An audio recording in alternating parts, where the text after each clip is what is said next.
Hello friends, स्वागत है आप सभी का हमारे यूट्यूब चैनल गुरुजी वर्ड 0.3 में। दोस्तों, आज बीपीएससी स्पेशल क्लास, आज 5वां प्रैक्टिस सेट है और इस प्रैक्टिस सेट में हमने आपको बार बार कहा है कि जितने बीपीएससी टीआरई 1, 2, 3 जितने क्वेश्चंस आए हैं सभी का कलेक्शन रहेगा, बाहरी कोई क्वेश्चंस नहीं रहेगा। ठीक है, तो आप शिद्दत के साथ देखते रहिए। और हाँ, अगर आपको इसकी पीडीएफ चाहिए तो हमारे टेलीग्राम चैनल से आप जुड़ जाइए, वहाँ पे आपको ये पीडीएफ अवेलेबल हो जाएगा। ठीक है, तो चलिए शुरू करते हैं। देखिए, क्वेश्चंस है, चंपारण नील आंदोलन के दौरान महात्मा गांधी के साथ कौन थे? ये सभी क्वेश्चंस जितने बने हुए हैं सभी बीपीएससी टीआरई 1, 2, 3 में आए हुए हैं। ठीक है, तो चंपारण नील आंदोलन के दौरान महात्मा गांधी के साथ कौन थे? तो इनमें से कोई नहीं था। ठीक है, उपयुक्त में से नहीं, एक से अधिक, यानी इनमें से एक से अधिक थे। तो देखते हैं कौन कौन थे। और हाँ, इस पेपर का जो क्वेश्चंस है इसका एनालिसिस भी करते चल रहे हैं हम। ठीक है, इसकी व्याख्या भी करते चल रहे हैं और व्याख्या को बहुत अच्छे से आप पढ़िएगा। ठीक है, तो देखिए, चंपारण भारत के बिहार राज्य का एक ज़िला है जहाँ नील खेती बड़े पैमाने पर होती थी। उस समय की बात, किसानों को अपनी भूमि के 3/20 हिस्से पर नील उगाने के लिए मजबूर किया गया। इसे 3 कठिया प्रथा कहा जाता था। ठीक है, 3/20 हिस्से पर नील उगाने के लिए किसानों को क्या किया जाता था? मजबूर किया जाता था। किसके द्वारा? अंग्रेजों के द्वारा। किसानों की इन शिकायतों की जांच करने के लिए महात्मा गांधी जी वर्ष 1917 में चंपारण पहुँचे। वर्ष 1917 में कहाँ पहुँचे? चंपारण पहुँचे तथा एक अहिंसक प्रतिरोध रूपी आंदोलन शुरू किया। अहिंसक का मतलब होता है दोस्तों बिना मारपीट, बिना झगड़े के। ठीक है, जिसे चंपारण सत्याग्रह भी कहा जाता है। इस सत्याग्रह में महात्मा गांधी के साथ राजेंद्र प्रसाद, बृज किशोर और महादेव, ये तीनों लोग थे। ठीक है, और गुजारिश कौन किए थे इनको आने के लिए? तो वो थे, उनका नाम है दोस्तों राजकुमार शुक्ल जी। ठीक है, राजकुमार शुक्ल जी ने उनको चंपारण आने के लिए आग्रह किया था। ठीक है, देखिए, पढ़ते रहिए, समय नज़दीक आने वाला है, एग्ज़ाम डेट नज़दीक आ गया है। ठीक है, और मेहनत करते रहिए दोस्तों, बिना मेहनत के कुछ होने वाला नहीं है। ठीक है, और पेपर जितना पेपर आप रखे हुए हैं उनको आगे रखिए, और इस वीडियो में हमने एनालिसिस कर दिया है, उसको आप देखते जाइए। ठीक है, और मिलाते जाइए कितना आपका सही हुआ है, ये भी आंकड़ा लगाइएगा ज़रूर। निम्नलिखित आंदोलन में से किसका सरदार वल्लभ भाई पटेल द्वारा नेतृत्व किया गया और वह सफल भी रहा था? ठीक है, तो ये है दोस्तों बारदौली सत्याग्रह, जो कि गुजरात में है। ठीक है,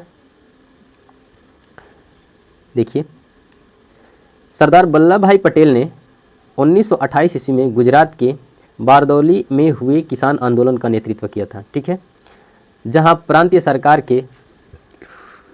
सरकारों ने किसानों के लगान में 30% की क्या कर दी थी? वृद्धि कर दी थी।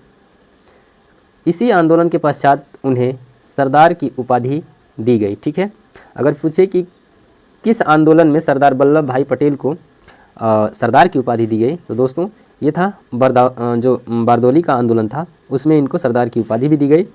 और इसके अतिरिक्त 1918 ईस्वी में हुए खेड़ा सत्याग्रह में भी वल्लभ भाई पटेल ने महत्वपूर्ण भूमिका अदा की थी। ठीक है, तो 1918 में क्या हुआ था? कौन सा आंदोलन हुआ था? खेड़ा सत्याग्रह। ठीक है, इसमें जितने क्वेश्चंस बने हुए हैं सारे के सारे बीपीएससी टीआरई 1, 2, 3 इसी में के हैं। ठीक है, और इनका जितना व्याख्या है उसको बहुत अच्छे से आप पढ़ते चलिएगा। ठीक है, क्योंकि देखिए इसी के इर्द गिर्द बीपीएससी इस बार एग्ज़ाम में बनाई, क्योंकि आप हमेशा देख रहे हैं, हमेशा नेशनल मूवमेंट से, भारतीय आंदोलन से हमेशा बन रहा है। ठीक है, तो जितने क्वेश्चन है अति महत्वपूर्ण है, आप इनको शिद्दत के साथ और अच्छे से देखते रहिए, बिना मेहनत के कुछ होने वाला नहीं है दोस्तों।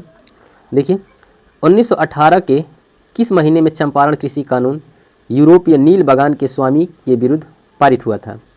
तो ये इनमें से उपयुक्त में से कोई नहीं। आइए देखते हैं।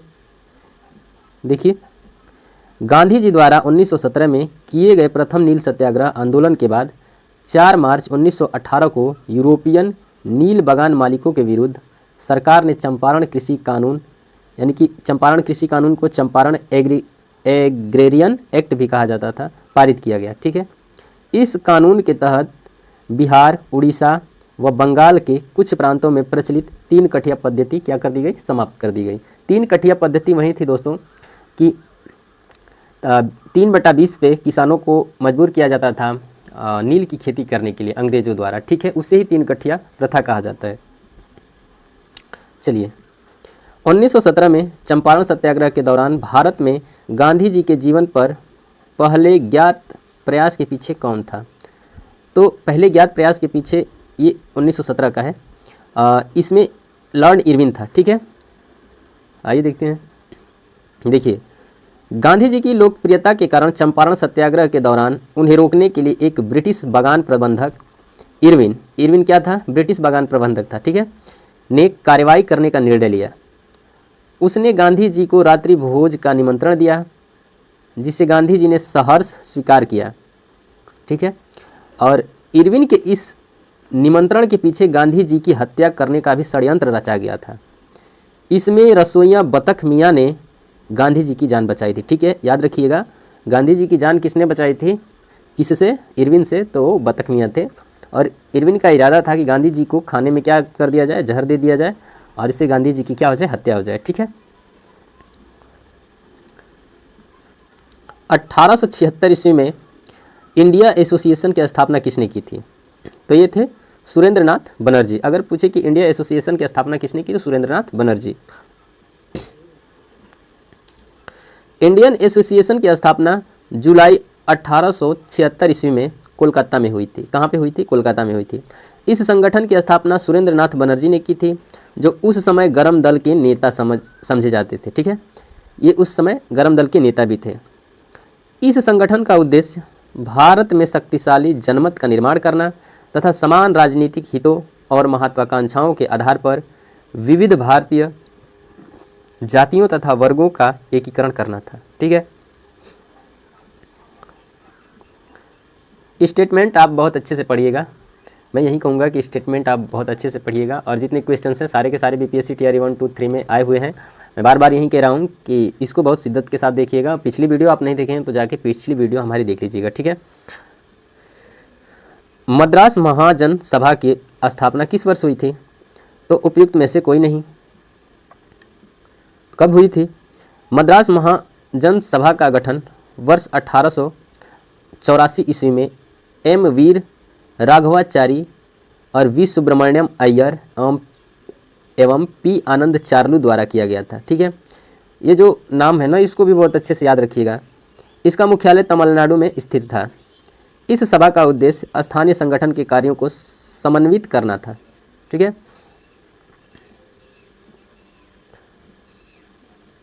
हिंदू मेला किसने संगठित किया? तो राजनारायण बोस, नवगोपाल मित्र, अरविंद घोष, इनमें से कोई नहीं, या इनमें से कोई नहीं है, इनमें से एक से अधिक। तो याद रखिएगा, एक से अधिक।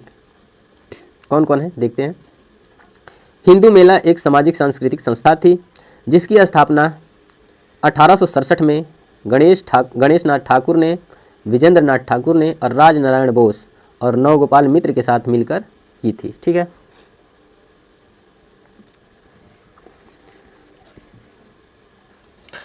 (1784) ईस्वी में एशियाटिक सोसाइटी ऑफ बंगाल का आरंभ किसने किया?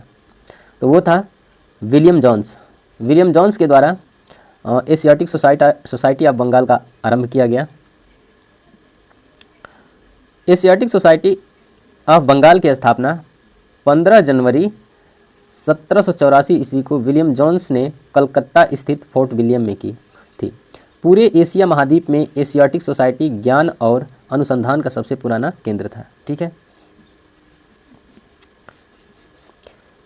भारतीय राष्ट्रीय कांग्रेस का पहला अधिवेशन कहाँ हुआ था? देखिए, जितने कांग्रेस का अधिवेशन हुआ है, कांग्रेस के अधिवेशन में से तो ये मान के एकदम चलिए कि उसमें बनना ही बनना है। ये नहीं है कि उसका 2 से 3 क्वेश्चन ना आ जाए, उसमें से आना ही आना है दोस्तों। तो ये मुंबई था। ठीक है, मुंबई में पहला अधिवेशन हुआ। पहले तो सूरत में था, तो वहाँ सूरत में शायद प्लेग फैल गया, इसके कारण इसको हटाकर मुंबई में कर दिया गया। देखिए सन 1885 में A.O. ह्यूम, इसको कहा जाता है A.O. ह्यूम का दोस्त, ये फुल फॉर्म है A.O. ऑक्टेवियस ह्यूम, ठीक है, ने भारतीय राष्ट्रीय कांग्रेस की स्थापना की। ऑक्टेवियस ह्यूम ने भारतीय राष्ट्रीय कांग्रेस की स्थापना की। इसका पहला अधिवेशन दिसंबर 1885 में व्योमेश चंद्र बनर्जी की अध्यक्षता में मुंबई में हुआ, ठीक है। इसमें पहले अध्यक्ष कौन थे? व्योमेश चंद्र बनर्जी। तथा 1886, 1887 में दूसरा व तीसरा अधिवेशन क्रमशः कोलकाता, मद्रास में हुआ और 1886 में दादा भाई नौरोजी तथा 1887 में बदरुद्दीन तैयब की अध्यक्षता में हुई। तो ये कम से कम जितने 5 हुए हैं, शुरू के 5 और अंत के 5 और बीच के 5, इतना आप लोग कांग्रेस के अधिवेशन को जरूर अपनी ज़बान पर रखिएगा, क्योंकि इसी में से आएगा, इससे बाहर नहीं आएगा, एकदम कतई बाहर नहीं आएगा, इस ऐसे ही प्रश्नों के इर्द गिर्द आएगा। भारतीय राष्ट्रीय कांग्रेस की प्रथम महिला अध्यक्ष कौन थी? तो वो थी एनी बेसेंट। एनी बेसेंट थी भारतीय राष्ट्रीय कांग्रेस की प्रथम महिला अध्यक्ष एनी बेसेंट थी।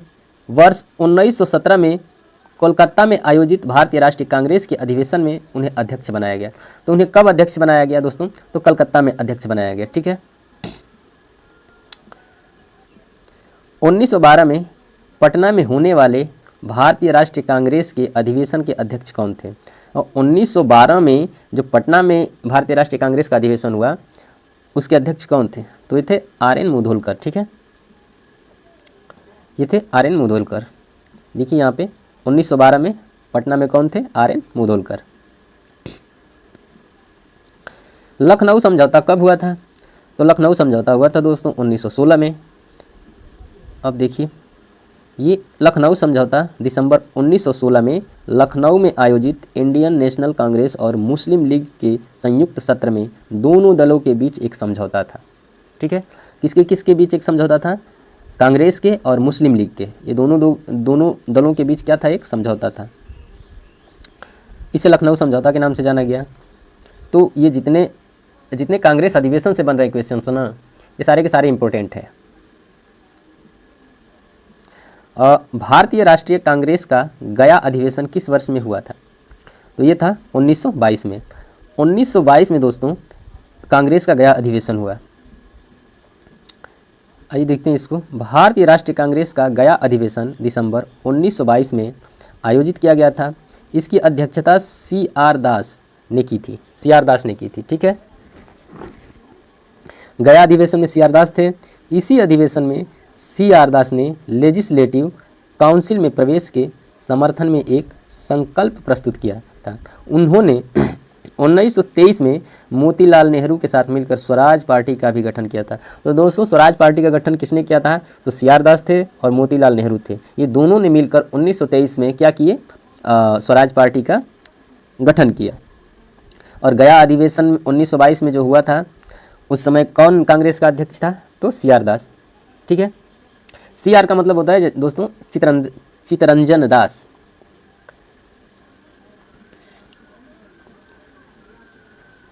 उन्नीस में आयोजित भारतीय राष्ट्रीय कांग्रेस के गया अधिवेशन के अध्यक्ष कौन थे? तो ये देखिए चितरंजन दास थे, वहीं थे चितरंजन दास, इन्हें C.R. दास भी कहा जाता है। देखिए 1912 में आयोजित भारतीय राष्ट्रीय कांग्रेस के गया अधिवेशन के अध्यक्ष चितरंजन दास थे, इन्हें C.R. दास भी कहा जाता है। भारतीय राष्ट्रीय कांग्रेस के किस अधिवेशन में चंपारण की समस्या चर्चा का विषय बन गया? तो ये था उपयुक्त में से कोई नहीं। आइए देखते हैं कौन सा था। यहाँ देखिए भारतीय राष्ट्रीय कांग्रेस के लखनऊ अधिवेशन 1916 में चंपारण समस्या चर्चा का विषय बना। 1916 में बना, ठीक है, और वो भी लखनऊ अधिवेशन में। इस अधिवेशन में चंपारण के रैयतों ने नेता राजकुमार शुक्ला गांधी जी से मुलाकात की। किसने किया? राजकुमार शुक्ला जी ने गांधी जी से क्या किया? मुलाकात किए, वो भी लखनऊ अधिवेशन में 1916 में, और नील उत्पादकों की शिकायत दे रखी। लखनऊ अधिवेशन में ही कृषि संकट की जांच के संबंध में बृजकिशोर प्रसाद द्वारा एक प्रस्ताव पेश किया गया था। किसके द्वारा? बृजकिशोर प्रसाद द्वारा।